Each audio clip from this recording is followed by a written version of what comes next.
مشکل خاموشی نوت 10 پرو. همطور که میبینین دستگاه کلا به جریانش بین 10 تا 20 تا چه شارژ چه پاور میکنه بیشتر نمیگیره و کلا خاموشه. 99% مشکل این دستگاه برمیگرده به سی پیوش. ما بریم خب سراغ سی پیو. اول از کار این خمیر که برای جلوگیری از انتقال حرارته روش پاک میکنیم برای تمیزکاری بهتر. بعد شیلدی که داره همون شیلد اولیه رو میذاریم که موقع در آوردن همینطور که در تصویر میبینید باعث خرابی سی پیو هارد نشه. اینجا دما رو 380 درجه و باد رو 6 میذاریم به آرامی. از یه گوشه شروع میکنیم، زمانی که شل شد ول کرد همینطور میبینیم میکشیم بالا. بعد تمیز میکنیم، کل دور سی پیو رو تمیز میکنیم. تمیز که شد اینجا باد رو روی همون شیش و حرارت بین 180 تا 200 به آرامی چسبای دور سی پیو رو میکنیم. مراقب باشی برد زخمی نشه. خیلی به آرامی این پایه ها رو دورش رو پاک میکنیم. میریم سراغ در آوردنش هم باد 300 و باد 6 و حرارت 380. همینطور که میبینید به همین راحتی در میاد. سی پیو رو میذارید تو گیره سی پیو یا مثل من میتونید از این حفره ها استفاده کنید. اولش با یک قل یا سیم قل که اون درجه حرارتش پایین تر باشه میکشیم که پایه کنده نشه. بعد میریم سراغ تمیزکاریش. یه خورده روغن میزنیم با قلکش میکشیم روش که پایه کلا صاف و یک دست بشن.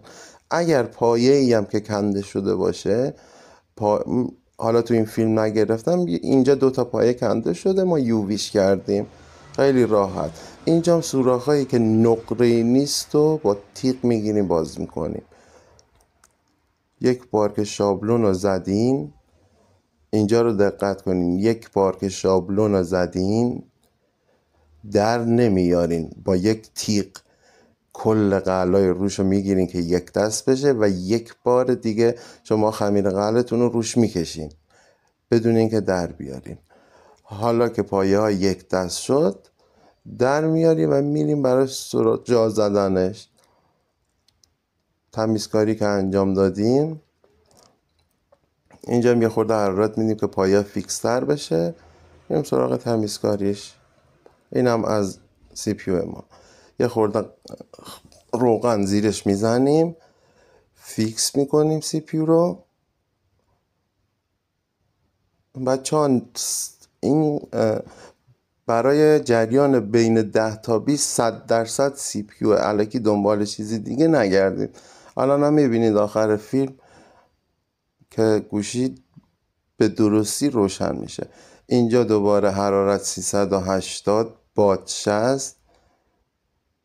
چند ثانیه که قلای دور ذوب بشه شما خودتون میبینید. میذاریم خنک بشه، خنکش رو جا میذاریم بریم برای تستش. همینطور که گفتم بهتون مشکل این دستگاه ها از سی پیوه. اول به شارژ بزنیم، جریان رو ببینیم، جریان میگیره. این شارژ دستگاه 132 تا درسته. اینم لوگو روشن شدن، دستگاه روشن شد.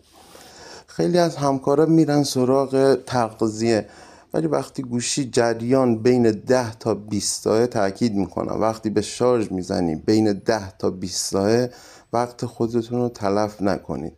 برین سی پیو رو ریبال کنید و همین راحتی مشکلتون حل میشه.